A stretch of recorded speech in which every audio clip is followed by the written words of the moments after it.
Hello दोस्तों, आप सभी को इस चैनल पर स्वागत है। तो आइए शुरू करते हैं। बिहार बोर्ड इंटरमीडिएट आर्ट्स और सब्जेक्ट होगा हिस्ट्री। तो हिस्ट्री का यह दूसरा वीडियो है। यदि आपका परीक्षा इस वर्ष होने वाला है तो यह वीडियो काफ़ी इम्पोर्टेंट है। तो आइए शुरू करते हैं दूसरा चैप्टर आपको दिख रहा होगा, राजनीतिक और आर्थिक इतिहास। ठीक है। पहला प्रश्न, छठी सदी में कौन महत्वपूर्ण घटना घटी छठी सदी में। ठीक है। तो महाजनपदों का उदय, मगध का उत्कर्ष, लोहे का प्रयोग की सभी। तो इसका सही आंसर होगा डी, सभी। 16 महाजनपदों का उदय किस काल में हुआ?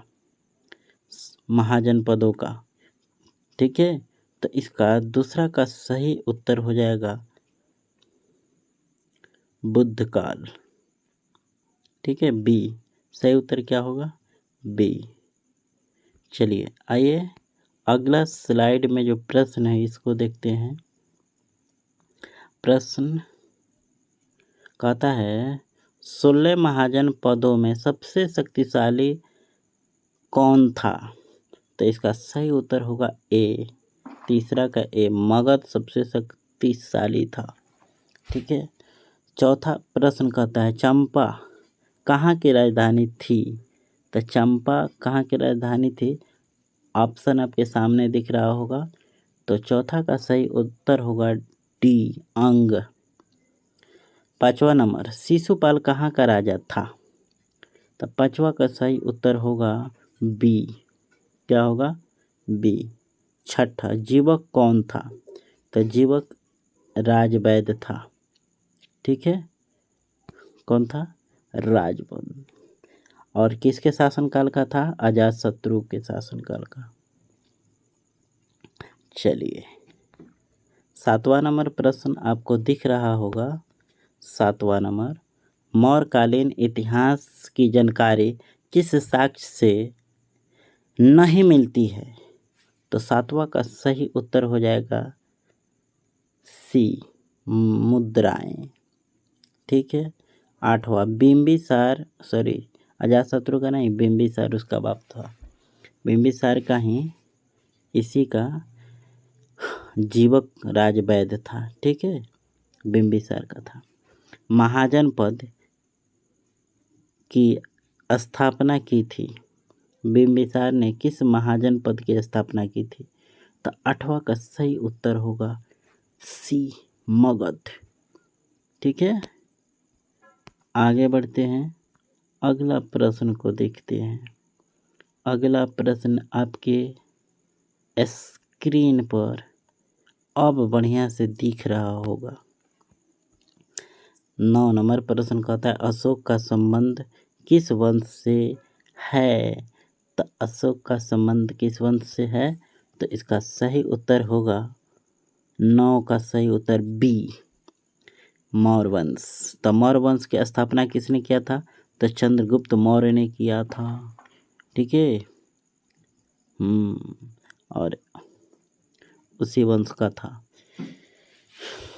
अगला प्रश्न 10 नंबर, अशोक का अभिलेख किस भाषा में है? तो 10 का सही उत्तर होगा डी, प्राकृत। पाली में भी लिखे हैं। 11 नंबर, अशोक के अभिलेख को सर्वप्रथम किसने पढ़ा? तो जेम्स प्रिंसेप ने पढ़ा था। ठीक है, सबसे पहले। तो 11 का सही उत्तर होगा डी। चलिए 12 नंबर का सही उत्तर बताना है बच्चा। 12 का सही उत्तर, 12 में कहता है अशोक के कलिंग विजय का उल्लेख किस शिलालेख में है? तो 12 का सही उत्तर होगा डी, 13वां। बड़ी VVI क्वेश्चन है, 13वां शिलालेख। 13 नंबर, कलिंग पर विजय प्राप्त करने वाला शासक था? तो 13 का सही उत्तर होगा बी, अशोक था। ठीक है।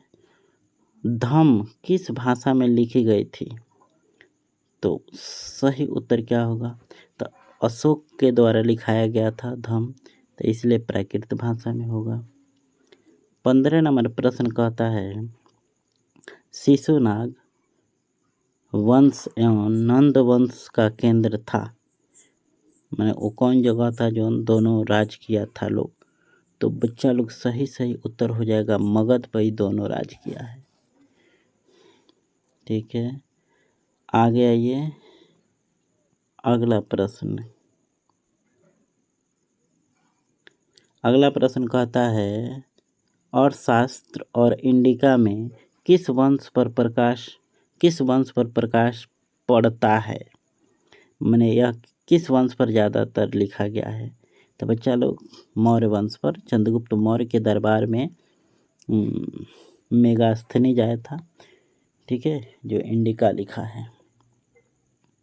अगला चाणक्य अर्थशास्त्र लिखे हैं, इसका लेखक कौन है? चाणक्य। ठीक है, इसका लेखक मेगास्थनीज। ठीक है, 17 कहता है भारतीय राजनीति शास्त्र पर प्रथम पुस्तक है। तो 17 का सही उत्तर हो जाएगा, 17 का सही उत्तर क्या होगा बच्चा लोग? तो अर्थशास्त्र है। ठीक है, 18 अर्थशास्त्र के लेखक कौन है? तो अर्थशास्त्र के लेखक कौटिल्य है, इन्हीं का नाम विष्णुगुप्त है। ठीक है, या चाणक्य है। अगला प्रश्न 19 नंबर प्रश्न कहता है मौर्य मंत्रिमंडल में कितने सदस्य होते थे? तो इसमें होते थे 3 से 4। मौर्य प्रशासन में सीता अध्यक्ष किस विभाग का प्रधान होता था? किस विभाग का प्रधान होता था? तो 20 का सही उत्तर हो जाएगा कृषि, सीता खेती वाला। यूनानी स्रोतों के अनुसार मौर्यों की सेना में कितने पैदल सैनिक थे? तो 21 का सही उत्तर होगा 6 लाख। ए नंबर सही उत्तर है।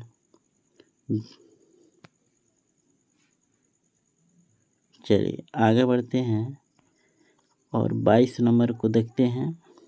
यह 22 नंबर परीक्षा में पूछा हुआ प्रश्न है। प्राचीन भारत में धम्म की शुरुआत किस शासक ने की थी? धम्म तो अशोक ने किया था। अभी अशोक लिखवाया था पाली भाषा, प्राकृत भाषा में। कौन भाषा में? प्राकृत भाषा में।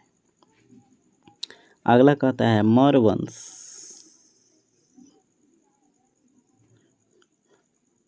वंश के बाद मगध पर किस वंश ने शासक किया?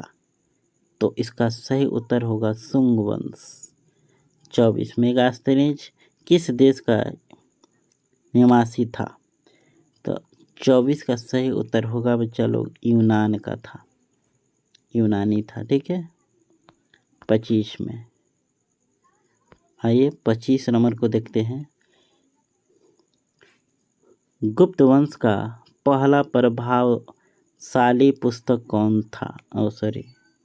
शासक कौन था? गुप्त वंश का पहला प्रभावशाली शासक कौन था गुप्त वंश का? तो भाई इसका सही उत्तर क्या होगा 25 का? आप जानते होंगे चंद्रगुप्त प्रथम था। ठीक है, चंद्रगुप्त प्रथम प्रभावशाली था।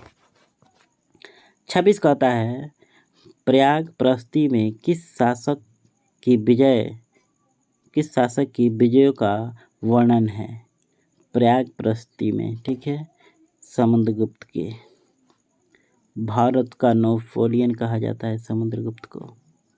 प्रयाग प्रस्ती किस राजवंश से संबंधित है? तो गुप्त वंश से बचवा, गुप्त वंश, समुद्रगुप्त गुप्त वंश। ठीक है, आगे बढ़ते हैं बच्चा लोग। अगला प्रश्न आपके स्क्रीन पर दिख रहा होगा।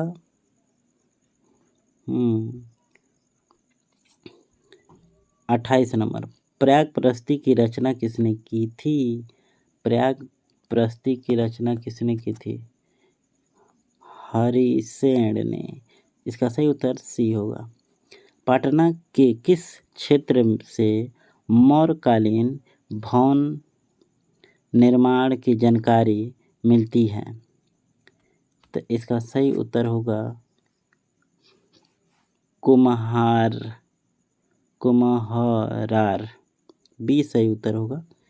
थोड़ा सा इसका पीडीएफ फट रहा है। मौर्य साम्राज्य के पतन के लिए किस शासक को उत्तराधिकारी माना जाता है? तो इसका सही उत्तर हो जाएगा, नहीं दिख रहा है, हाँ।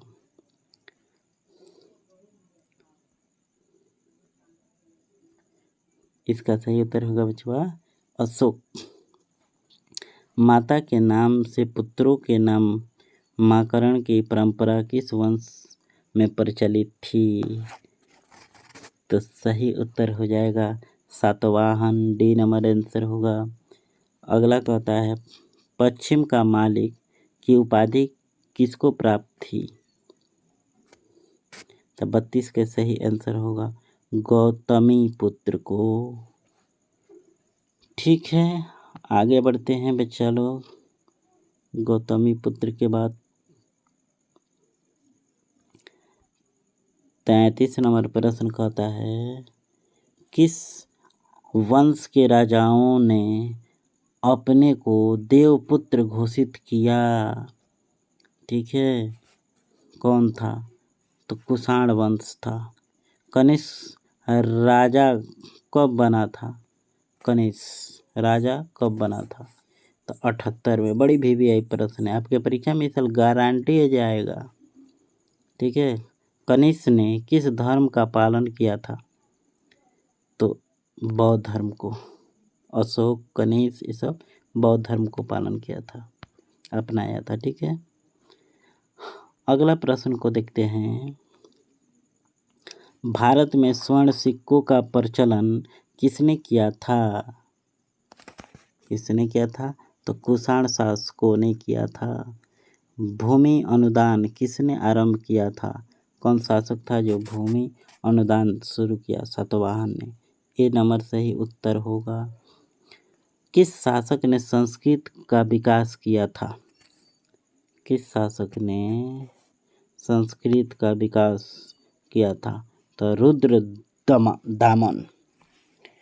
38 का सही उत्तर होगा डी। 39 प्रश्न को पढ़ते हैं। 39 का सही उत्तर क्या होगा बच्चा?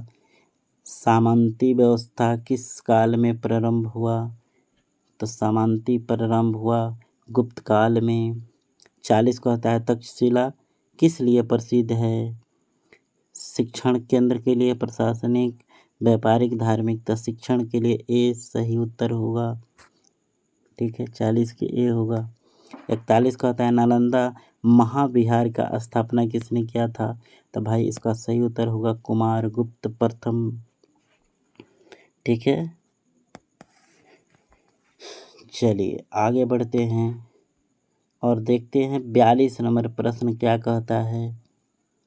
42 नंबर प्रश्न करता है ताम्र लिपि किस लिए प्रसिद्ध था? तो बच्चा लोग बंदरगाह के लिए। कनिष्क का राज्यारोहण कब हुआ? फिर वही क्वेश्चन आपको मारना है। 78 ईस्वी में। मालविका अग्निमित्र किसकी रचना है? तो 44 का सही उत्तर होगा बच्चों ए नंबर कालिदास।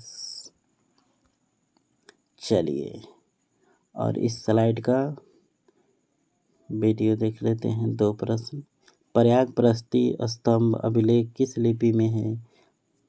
तो इसका सही उत्तर हो जाएगा ब्राह्मणी। ठीक है, और 40 में कहता है धम्म महामात्रों को किसने नियुक्त किया? तो सही उत्तर होगा अशोक ने किया था। ठीक है, आइए इस स्लाइड को देखते हैं बच्चा लोग। जीवक वैद्य किस वंश के शासनकाल में थे? मौर्य वंश, गुप्त वंश, हर्यक वंश, कुषाण वंश। तो 47 का सही उत्तर होगा हर्यक वंश, बिंबिसार। और उस समय शासक कौन था? बिंबिसार। ठीक है, आगे देखिए मौर्यकालीन टकसाल टकसाल का प्रधान कौन होता था? तो इसका सही उत्तर होगा डी। ठीक है, आगे आइए। कहता है बच्चा लोग, थोड़ा सा स्लाइड चलिए।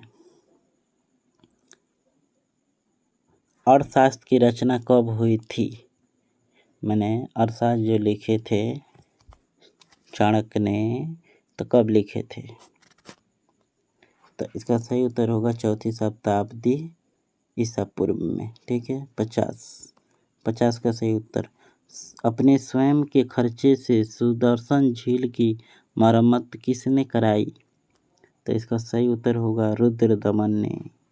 रुद्रदमन, नाम देखो कितना दबंग नाम है। ठीक है, इंडिका के लेखक कौन है? तो मेगास्थनीज है। बी आंसर होगा। 51 का आंसर क्या होगा? बी। फिर कहता है चीनी यात्री फाहियान किसके शासनकाल में भारत आया था? तो चंद्रगुप्त के या विक्रमा। 52 का सही आंसर होगा बी।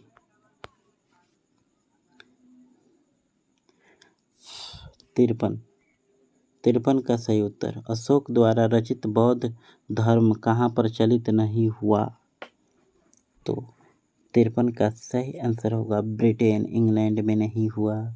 बाकी कई देशों में, श्रीलंका में हुआ, जापान में हुआ, सीरिया में हुआ। पाटलिपुत्र नगर की स्थापना उदयन ने किस नदी के संगम पर? गंगा, सोन, इन सभी पुनपुन। डी। तो 54 का सही उत्तर होगा डी। तीनों नदी के संगम पर कराया। अभी पहले हमने बोल दिया था भारत का नेपोलियन किस शासक को कहते हैं? तो समुद्रगुप्त को कहते हैं सब। 55 का सही उत्तर हो जाएगा बी। 56 का सही उत्तर बताना। उत्तरी पश्चिमी भारत से प्राप्त अशोकों के अभिलेख में किसका प्रयोग किया गया है? किस भाषा का? ठीक है, तो खरोष्टी लिपि का। 56 का सही उत्तर ए हो जाएगा।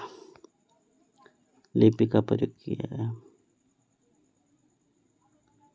आगे देखते हैं अगला प्रश्न। अशोक किस वंश का शासक था? तो मौर्य वंश का, क्योंकि इसके दादा कौन थे? तो चंद्रगुप्त मौर्य। 58 कहता है अर्थशास्त्र के लेखक कौन थे? अर्थशास्त्र के लेखक कौन थे? तो कौटिल्य थे, विष्णुगुप्त थे, जिसको नाम बता दो। ठीक है, आगे बढ़ते हैं और अगला प्रश्न को देखते हैं। 59 निम्न में से महिला संत थी? तो ईसा भी थी। 59 के भी डी मार लो। 60 में कहता है धम्म की शुरुआत किसने की? तो अशोक ने किया था। सी। 60 के सही उत्तर हो जाएगा सी। आइए 61 के देखते हैं। 61 समुद्रगुप्त की तुलना किस यूरोपीय शासक से की जाती थी? तो 61 के सही उत्तर हो जाएगा नेपोलियन। समुद्रगुप्त भारत का नेपोलियन। अशोक किस वंश का शासक था? अशोक अभी तो मिला है मौर्य वंश। 62 के बी सही उत्तर। और इस लास्ट स्लाइड है, छोटा कर देते हैं। 63 में कहता है कलिंग